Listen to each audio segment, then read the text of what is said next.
Баршаңызға қайырлы күн, каналыма қош келдіңіздер. Бүгінгі видеода осындай керемет жаңа жылдық мандарин деген салатты әзірлейміз. Бисмиллах деп бастаймыз.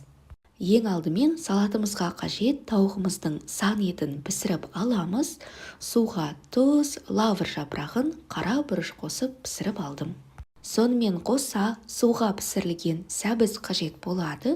Оны осындай майда үккіштен өткізіп аламыз. 2 үлкенірек немесе 3 кішірек сәбіз қажет болады. Сәбізді мейлінше ұсақ үккіштен өткізген жөн, себебі мандариннің сыртқы қабығы ретінде қолданамыз. Келесі кезекте тауықтың сан етін сүйегінен ажыратып, майдалап 4 бұрышты етіп тураймыз. Оның орнына тауықтың төс етін суға пісіріп немесе пешке пісіріп қолдансаңыз болады. Немесе дүкендерде дайын күйінде сатылатын копченая курица, яғни ысталған тауық етін қолдансаңыз әбден болады.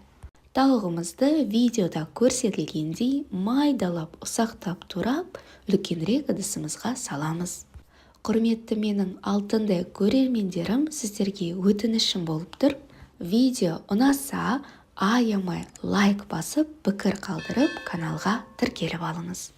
Келесі қажет ингредиент ол ірімшік, оны ірі үккіштен өткізіп аламыз. Кез келген ірімшік түрін қолдана беріңіз. Қажет ингредиенттердің мөлшерін, грамдарын видеоның сипаттама бөліміне жазып кетемін. Бұл салатқа міндетті түрде қосу керек ингредиент ол сарымсақ. Ұмытып кетпей міндетті түрде қосыңыз, салаттың дәмін ерекше ете түседі. Келесі ингредиент қалбырдағы жүгері.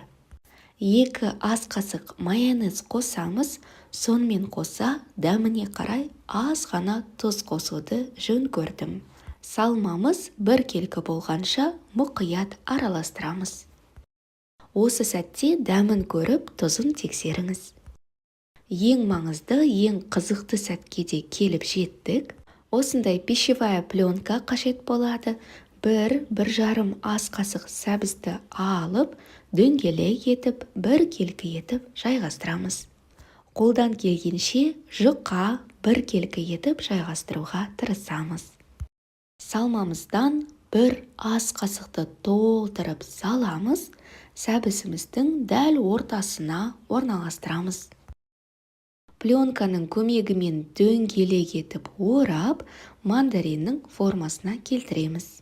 Сәбіз икемді болғандықтан, салмамыз тығыз болғандықтан 1 жасағаннан шығады, 1-ден дөңгелек формаға келеді.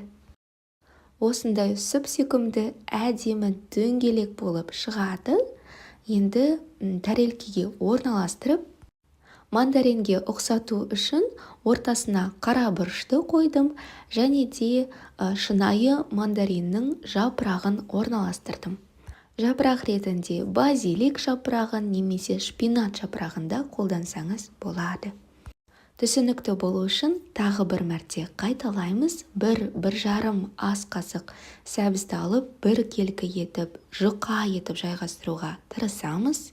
1 ас қасықты толтырып салмасын саламыз. Пищевая пленканың көмегімен дөңгелек етіп мандариннің формасын келтіреміз. Видео пайдалы болса, тегін лайктарыңызды аямай басып, пікір қалдырып, каналға тіркеліп алыңыз. Көріп тұрғандарыңыздай, ингредиенттері қол жетімді, дәмі керемет, ұсынылуы ерекше. Қонақтарға порционна ұсыну үшін де өте ыңғайлы. Жаңа жылдық дастарханыңыздың сәнін келтіретін ерекше дәмді салатымыз дайын болды.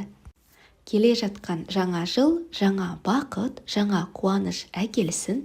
Сіздермен болған салтанат, жаңа видеоларда жүздескенше.